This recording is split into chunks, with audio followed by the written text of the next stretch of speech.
আসসালামু আলাইকুম। কাছে দূরে যে যেখান থেকে আমার কথা শুনতেছেন সবাইকে শুভেচ্ছা, জাতি ধর্ম বর্ণ নির্বিশেষে।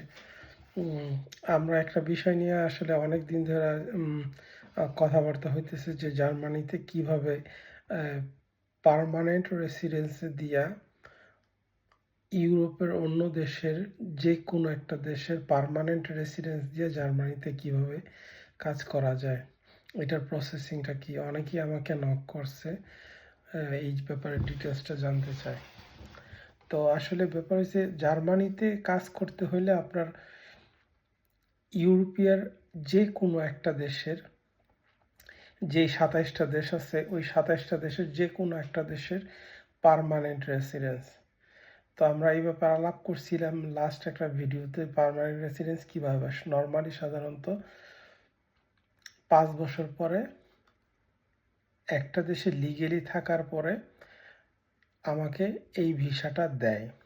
তো এটা কে আবার অনেকে লং টার্ম রেসিডেন্স বলে, যেমন সুইডেনে এটাকে বলে লং টার্ম রেসিডেন্স। তো এরা পার্মানেন্ট রেসিডেন্সটা বলে না, যে যেভাবেই বলেন। তো এটা 5 বছরের লিগেলি থাকার পরে পায়। এটার মেয়াদ 10 বছরেরও হইতে পারে অথবা আনলিমিটেডও হইতে পারে। এটা ওই দেশের ইমিগ্রেশন আপনাকে কত দিনের দিতেছে, 10 বছরের দিতেছে না লং টার্ম দিতেছে, এটা তাদের উপর নির্ভর করে। তবে সাধারণত 10 বছর, কারণ এটা মানুষের বয়স বৃদ্ধির সাথে সাথে একটা ছবি চেঞ্জ করতে হয়। যেমন আমি ইটালিতে এক সময় পার্মানেন্ট রেসিডেন্সটা আনলিমিটেড ছিল, এখন হয়তো সম্ভবত আমি শুনছি যেটা 10 বছরের। তো এটা দিয়ে আপনি জার্মানিতে কাজ করতে হলে কাজ করতে পারবেন, কিন্তু আপনাকে ওয়ার্ক পারমিট নিতে হবে। তো ওয়ার্ক পারমিট আপনি নিবেন, এইটা 1 বছর জার্মানিতে আপনি এই ওয়ার্ক পারমিটের আন্ডারে কাজ করতে পারবেন, কাজ করতে হবে। এই ওয়ার্ক পারমিটের আন্ডারে কাজ করতে পারবেন না, কাজ করতে হবে।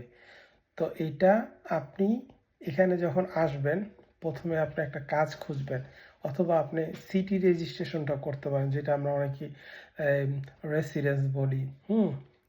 আপনি যেই বাসায় থাকেন ওই বাসায় সিটি রেজিস্ট্রেশন করবেন, এখানে বলে স্তাদ আনমেলদেন।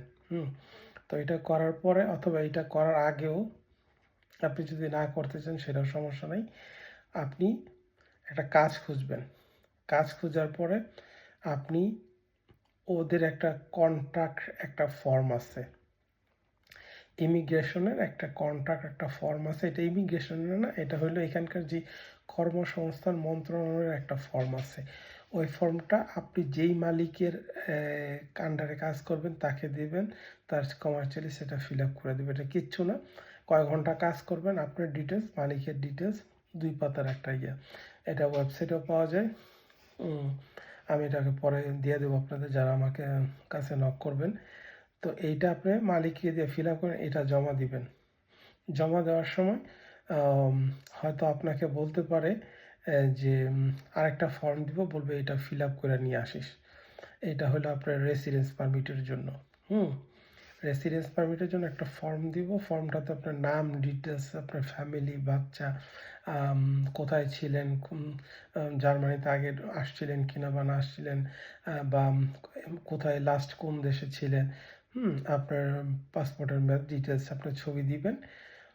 তো এটা আপনার সাথে সাথে আপনারা দিতে পারে, অথবা এই ফর্মটা, এটা হলো রেসিডেন্স পারমিট দেওয়ার জন্য যে ফর্মটা, সাথে আপনার ছবি দিবেন, ফিঙ্গারপ্রিন্ট রাখতে পারে।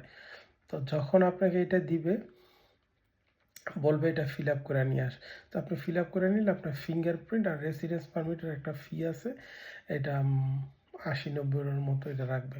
অথবা এমনও হইতে পারে আপনাকে যখন কাজের কন্ট্রাক্টটা জমা দিলেন, আপনার পাসপোর্টের ফটোকপি, আপনার ওই লং টার্ম রেসিডেন্সের একটা কপি যখন দিলেন, আর ওই যে ফর্মটা যেটা আপনার মালিককে ফিল আপ করে দেবে, এটা জমা দিলেন। এটা জমা দেওয়ার পর আপনাকে বলবে 2 থেকে 4 সপ্তাহের ভিতর নর্মালি ওয়ার্ক পারমিটটা রেডি হয়ে যায়।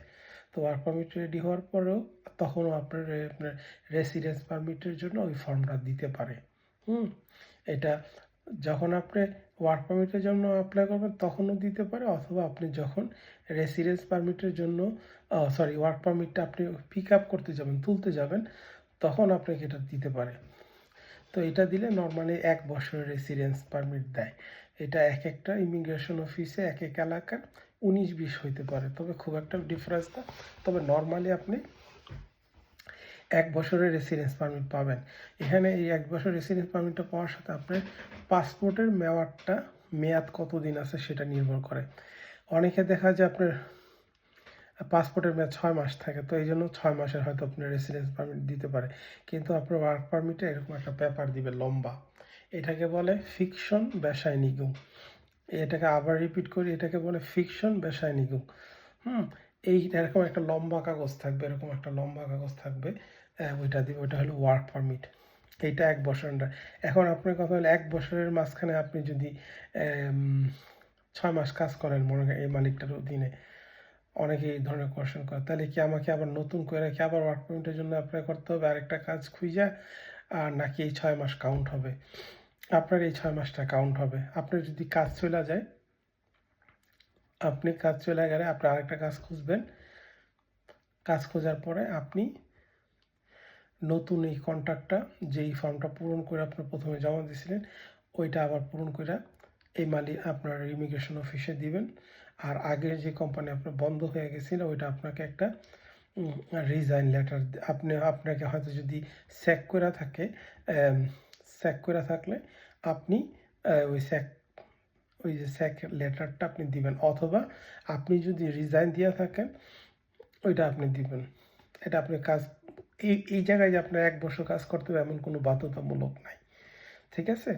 আপনি 1 বছর টোটাল কথা হলে আপনি 2 জায়গায় 3 জায়গায় যেখানেই করেন 1 বছর কাজ করার পরে তখন আর এই ফিকশন বেসাইনিগুং এই যে লম্বা কাগজটা, এটা আমার কাছে নাই অবশ্য, ওইটা আমি আপনাকে পরে এক সময় দেখাবো।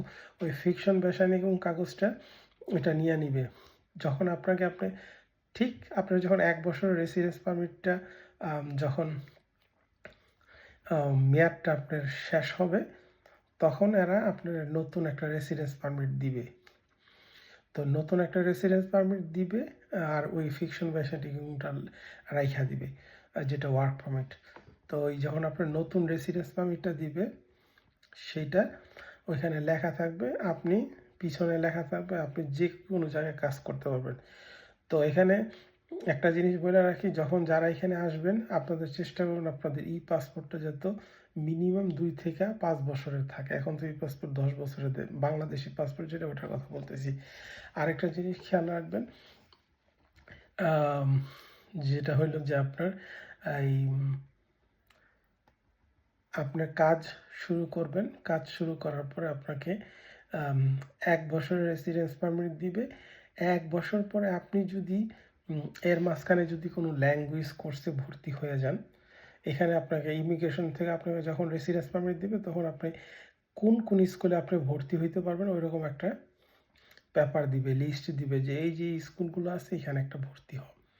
তো আপনি যখন যখন আপনার পেপারটা 1 বছর পরে জার্মান রেসিডেন্স পারমিটটা রিনিউ করতে যাবেন, তখন আপনি যখন ওই স্কুলে অ্যাডমিশনের পেপারগুলো দেখাবেন, তখন ওইটার উপর ভিত্তি করে আপনার রেসিডেন্স পারমিটের এরা দেয় বেশি সময়। যেমন মনে করেন আপনি যদি স্কুলে ভর্তি হয়ে থাকেন 2-3 মাস করে থাকেন, তাহলে হয়তো আপনার 4 বছরেরও দিতে পারে অথবা 2 বছরেরও দিতে পারে, পাশাপাশি পাসপোর্টের মেয়াদের উপর।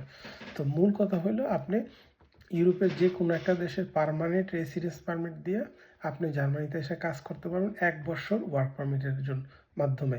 1 বছর পরে আপনি যেখানে খুশি সেখানে কাজ করতে পারবেন, যত খুশি তত কাজ করতে পারবেন।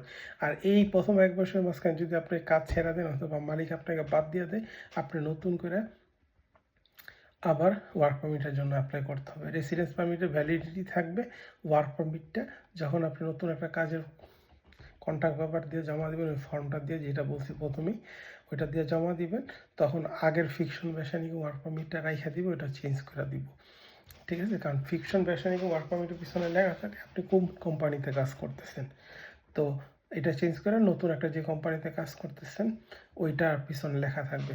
তো এই হলো মূলত এই জিনিসটাই আমি আপনাদের বললাম, একেবারে ইজি। এটাকে অনেক জিনিস চিন্তা করে। আরেকটা জিনিস খুব ইম্পর্টেন্ট, সেটা আপনারা যে কাজ করবেন কাজটা হইতে হবে ডাইরেক্ট কোনো মালিকের সাথে। এখন আপনি যদি কোনো ওয়ার্কিং এজেন্সি অনেক আছে যেগুলো কাজ দেয়, যেমন মনে করেন আদেক্য, র্যালস্টার অথবা জি গ্রুপ, এরা যদি আপনাকে কাজ দেয় কোনো কাজ, এই আপনার এই ওয়ার্ক পারমিটের জন্য আপনি যখন অ্যাপ্লাই করবেন এরা এটা রিজেক্ট করবে। আপনাকে কাজ করতে হবে একটা কোনো ডাইরেক্ট কোম্পানির সাথে। মনে করেন আমার একটা দোকান আছে, আমার দোকানে আমি একজনকে নিয়েছি, সে গ্রিস থেকে আসছে, সে আমার আন্ডারে কাজ করলে তার ওয়ার্ক পারমিটটা যখন অ্যাপ্লাই করবে এটা গ্রান্টেড হবে, কারণ সে আমার সাথে ডাইরেক্ট আন্ডারে কাজ করতেছে। কিন্তু এখানে যদি আমাকে যদি আদেক্য যদি এই ব্যক্তি তাকে আমাকে কাছে নিয়ে আসে কাজের জন্য, ওই লোকটা যদি রেমিগ্রেশনে অ্যাপ্লাই করে তার এই ওয়ার্ক পারমিটটা গ্রান্টেড হবে না। এখানে বলাই আছে আপনার ডাইরেক্ট একটা কোম্পানির সাথে কাজ করতে হবে, সেটা যে কোনো কোম্পানি হইতে পারে, কোনো ভায়া বা কোনো যেটা ওয়ার্কিং এজেন্সি আমরা বলি, এদের মাধ্যমে কাজ করলে হবে না। এখানে বলে জাইতারবেইত অথবা লাইফ ফিরমা, তো এদের মাধ্যমে কাজ করলে হবে না, ডাইরেক্ট একটা কোম্পানির মাধ্যমে কাজ করতে হবে। এখন কাজটা এটা নর্মালি সাধারণত ফুল টাইমই হয়, তবে আমি যতটুকু জানি একজনে আপনার এই পার্ট টাইম জব দিয়েও পাইছে। পার্ট টাইম হয়তো আপনার 30 ঘন্টা হইতে পারে, 35 ঘন্টা হইতে পারে। তো এইভাবে মূলত প্রসেসিংটা একেবারে ইজি। আসবেন, আসার পরে হয় আপনি সিটি রেজিস্ট্রেশন করতে পারেন অথবা একটা কাজ খুঁজতে পারেন। 90 দিনের ভিতর কাজ খুঁজতে হবে। তো এখানে একটা নতুন একটা আইন হইতেছে আগামী নভেম্বরের 10 তারিখ থেকে, যেটা হইলো আপনার ইইএস, হ্যাঁ, এক্সিট এন্ট্রি সিস্টেম, নভেম্বরের 10 তারিখ থেকে হইতেছে।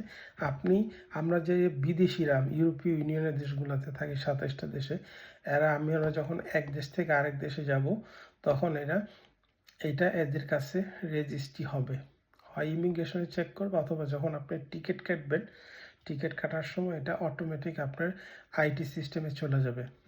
এটা যে কোনোভাবে হইতে পারে, এক্স্যাক্ট আইডিয়াটা আমার নেই, তবে আমি যেটা জানি এখন তারা বর্ডারে অনেকগুলো সমস্যা সম্মুখীন হয়েছে, এই কারণে তারা এই কাজগুলো করতেছে।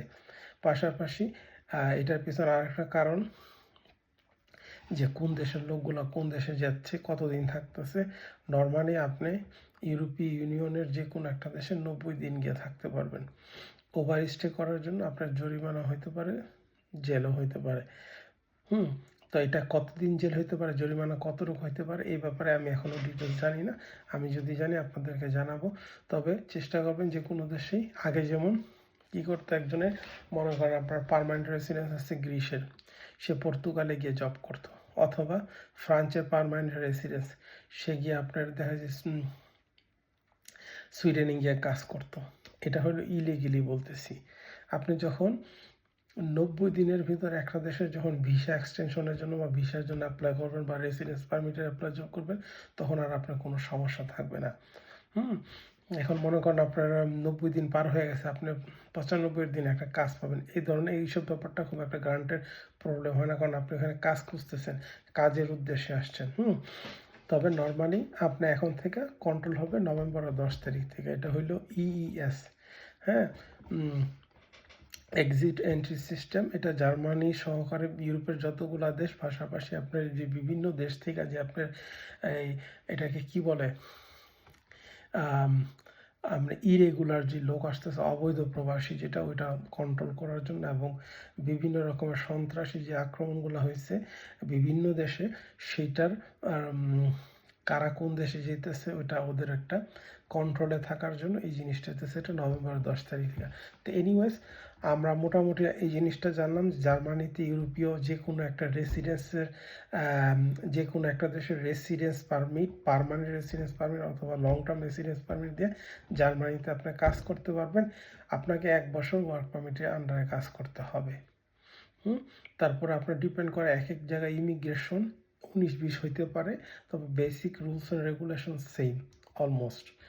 তো আরেকটা জিনিস, সেটা হলো কাজ করতে হবে কোনো ডাইরেক্ট কোনো কোম্পানির মাধ্যমে, ডাইরেক্ট কোনো কোম্পানির সাথে, কোনো ভায়ার মাধ্যমে কাজ করলে হবে না।